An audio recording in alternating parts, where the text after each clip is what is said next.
Well, thank you so much. It's a real honor to be here tonight.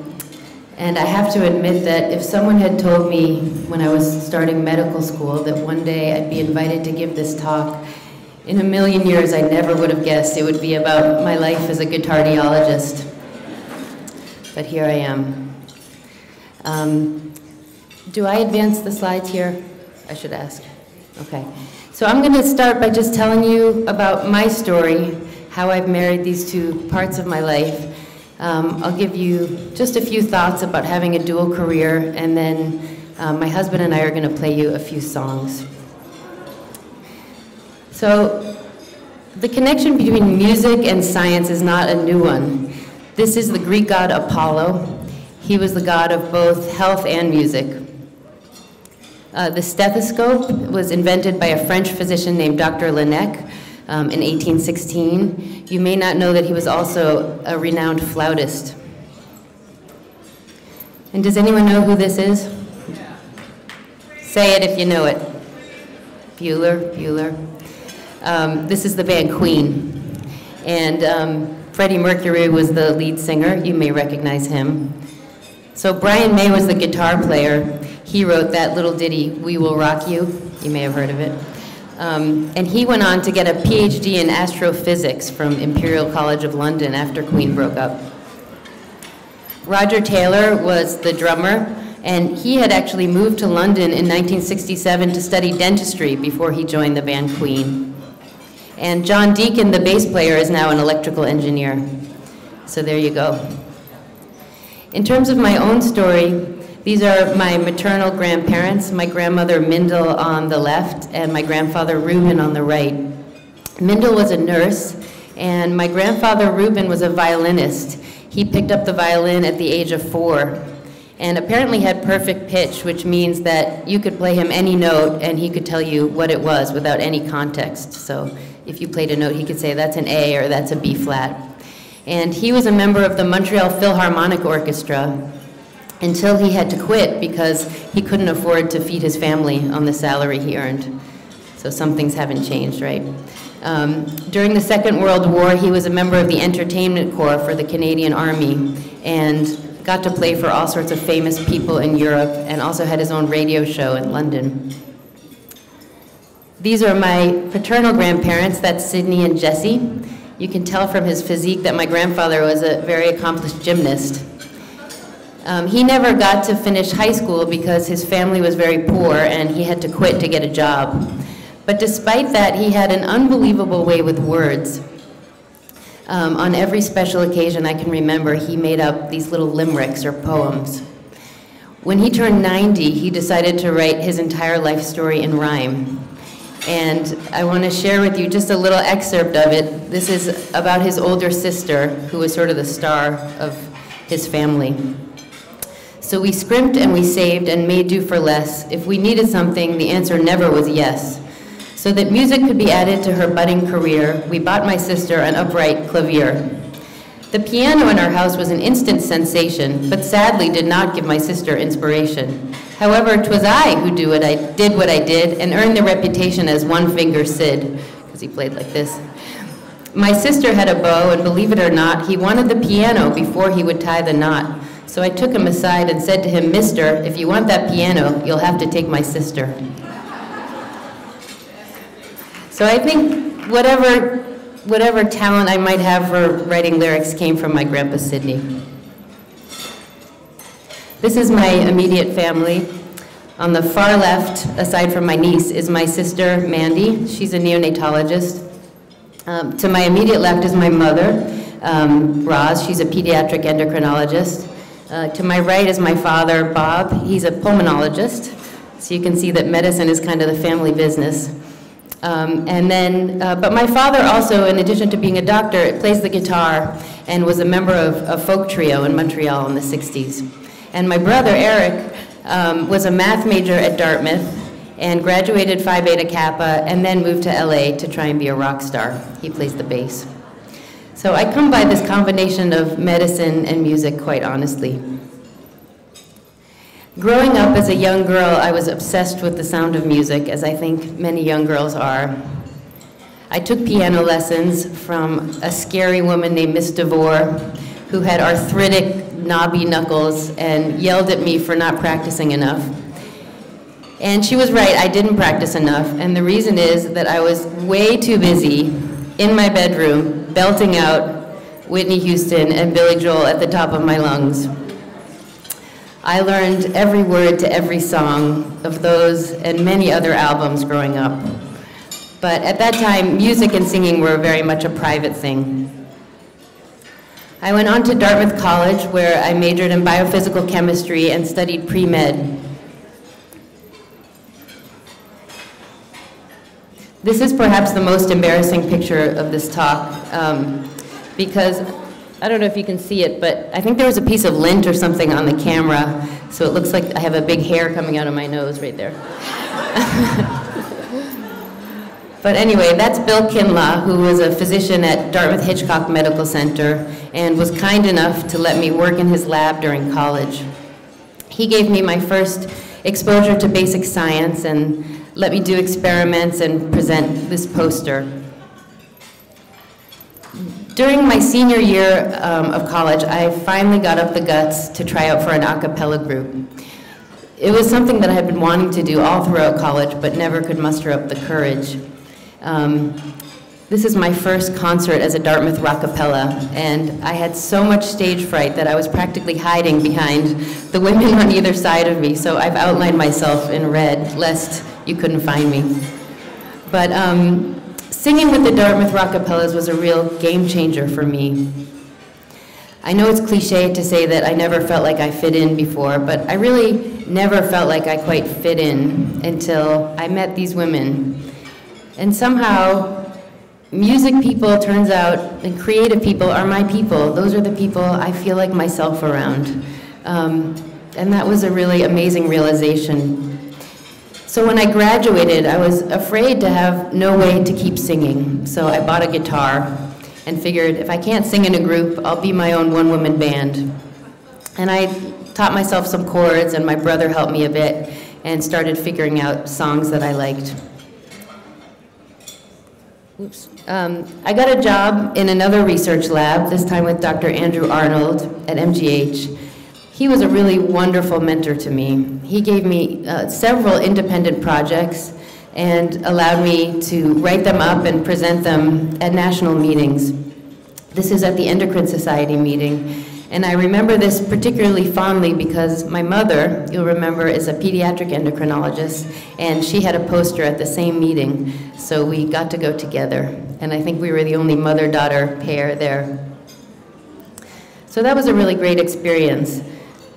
Between that time working in the lab and starting medical school, I decided to go to Berklee College of Music for the summer.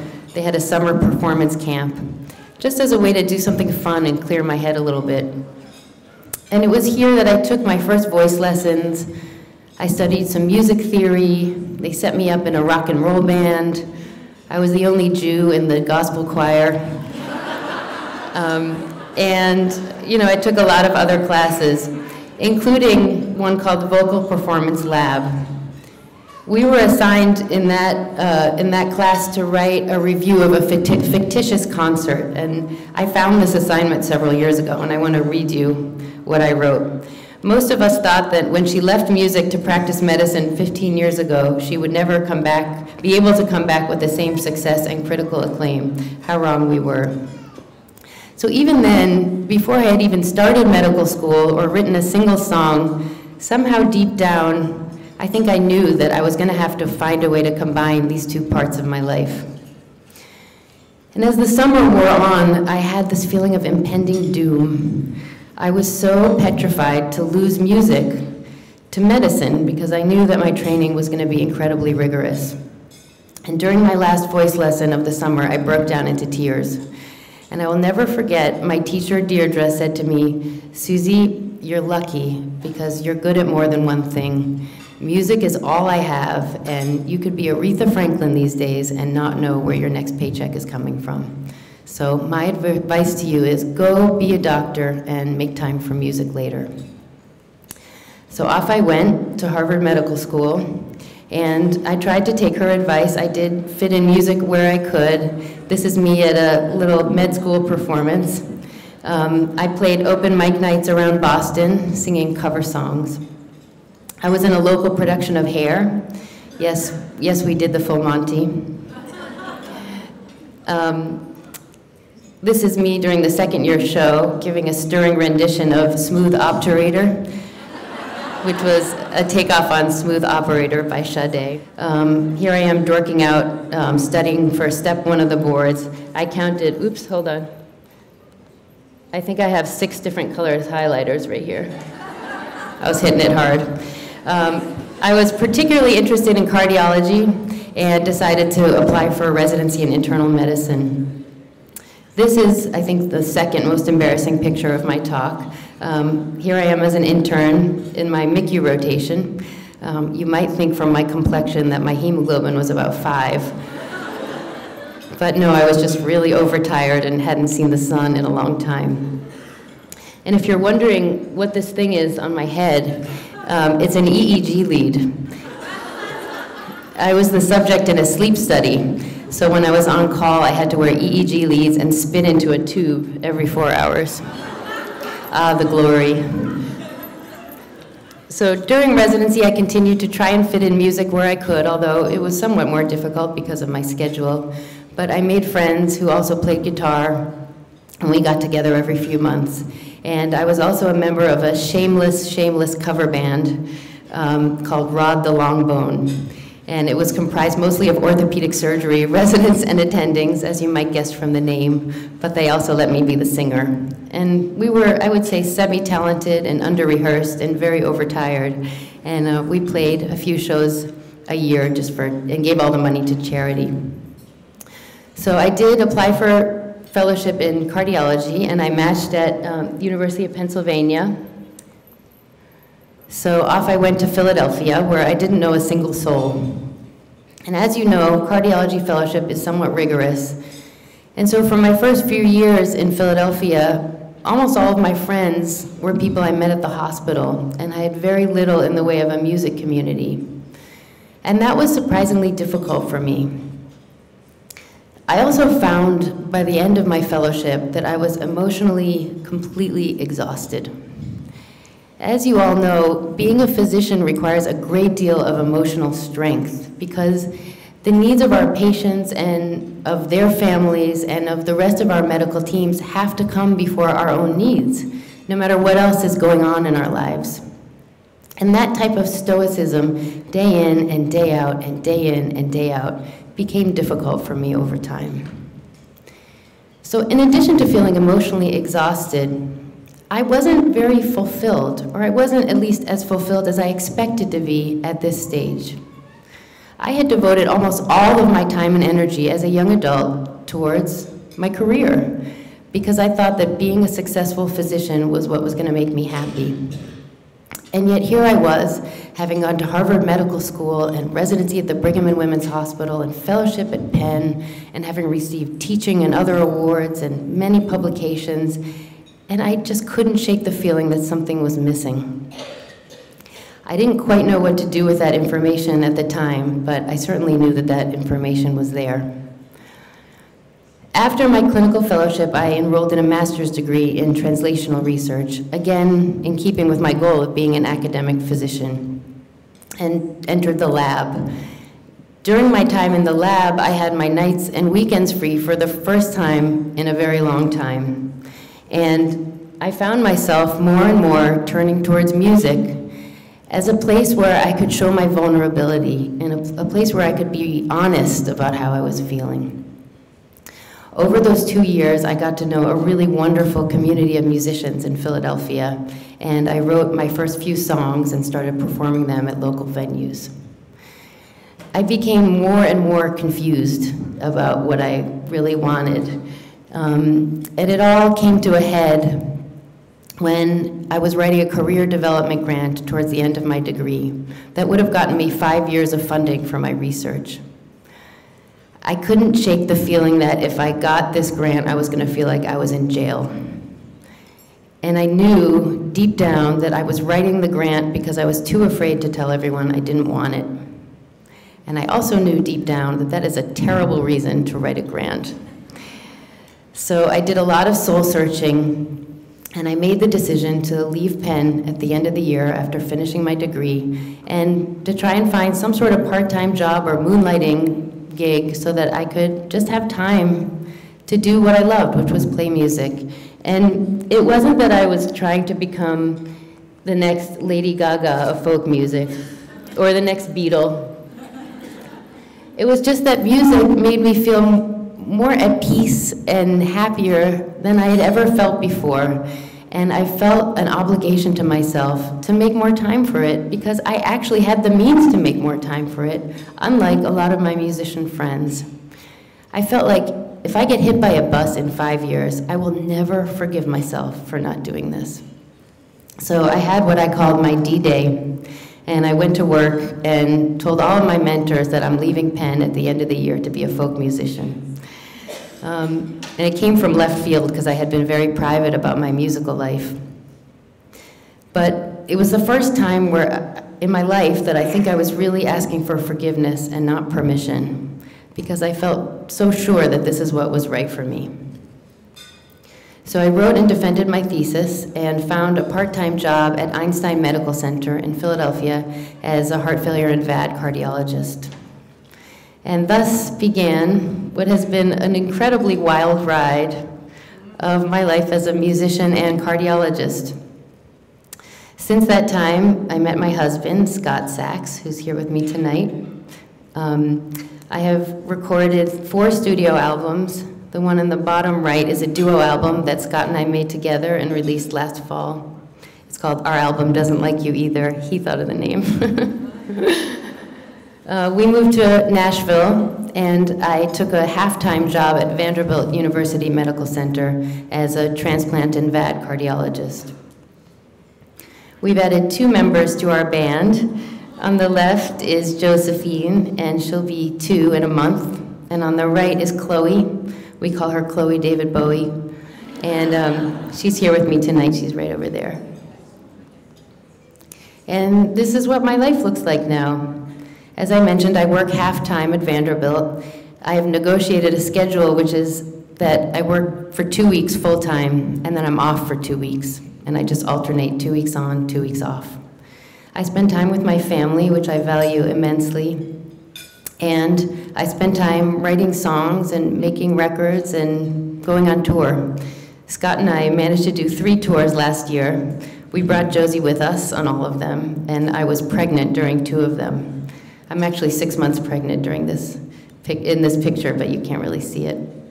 And I will be the first to admit that sometimes I feel like this. It's a little crazy, but I think that if you're willing to put up with the chaos that comes with trying to balance multiple things, you can have a lot of fun. This is me and Scott at the Bruce Springsteen concert a few weeks ago with my breast pump.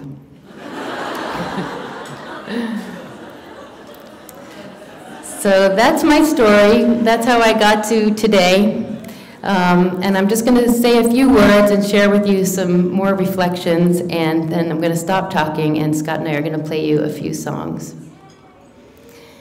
So I think my medical training was extremely good preparation for my career as a musician. And I think it's probably good preparation for any number of careers.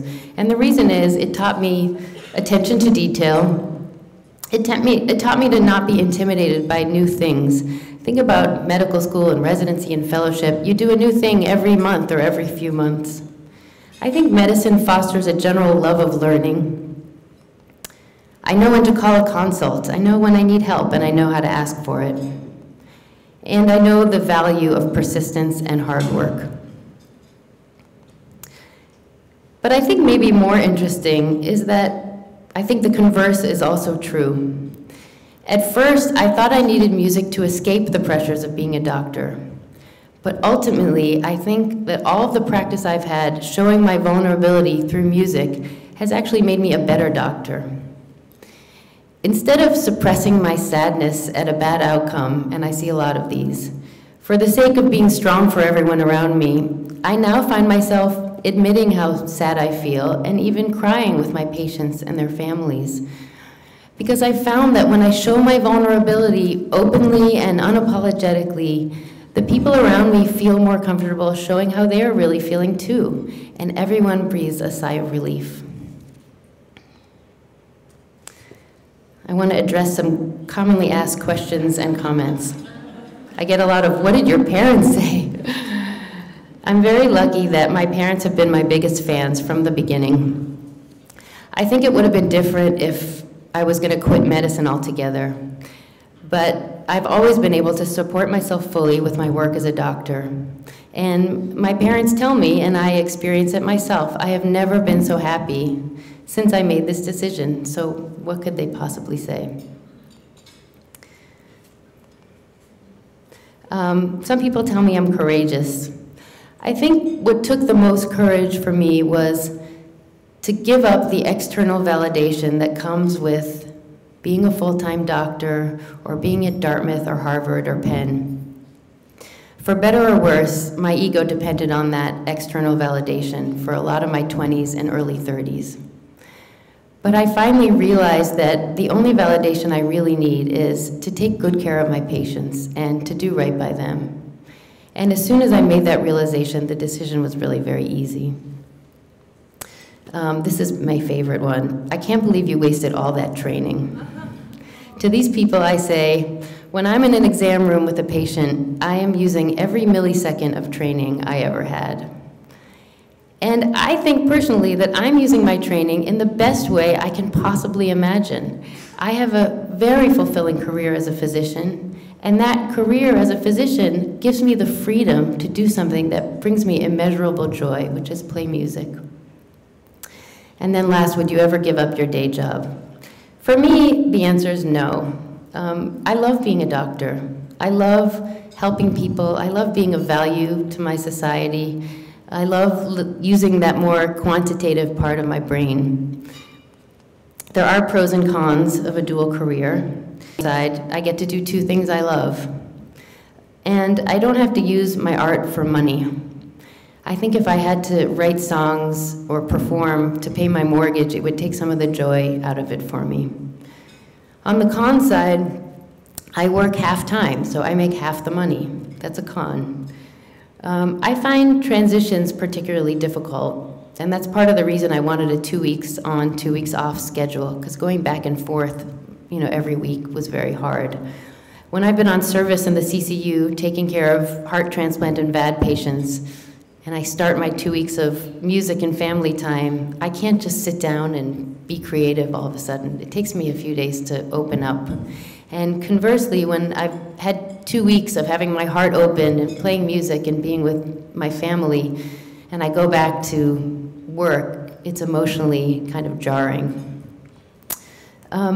I find it frustrating to do anything I love 50% of the time. I want to do it 150% of the time. And I'm frustrated at my loss of potential. I always think, man, I'd be a better songwriter if I could have more time for it, or I'd be a better singer, or I'd know the literature better, that kind of thing. But you can't have it all. So in conclusion, you get what you ask for. I almost didn't apply to Harvard Medical School because I was so sure I wouldn't get in. And my sister said to me, Suzie, you definitely won't get in if you don't apply. And I've learned that lesson over and over again throughout my life. Even just a few years ago when I was applying to Vanderbilt, I felt timid to ask for the 2 weeks on, 2 weeks off, even though I knew that's what I wanted. Because I was thinking, maybe they won't take me seriously, or they'll think I'm not a hard worker, any number of things. But you have to ask for what you want. You may not always get it, but you definitely won't get it if you don't ask for it. If you keep your feet on the ground, it's okay to have your head in the clouds some of the time. If you're unhappy, you're not stuck. You have the power to make a change, and don't forget that. And different things are right for different people. Some people are happy as cardiologists, some as radiologists, some as surgeons, some full-time, some part-time. Some people leave medicine altogether and do something else, and all of that is fine. You just have to figure out what's right for you.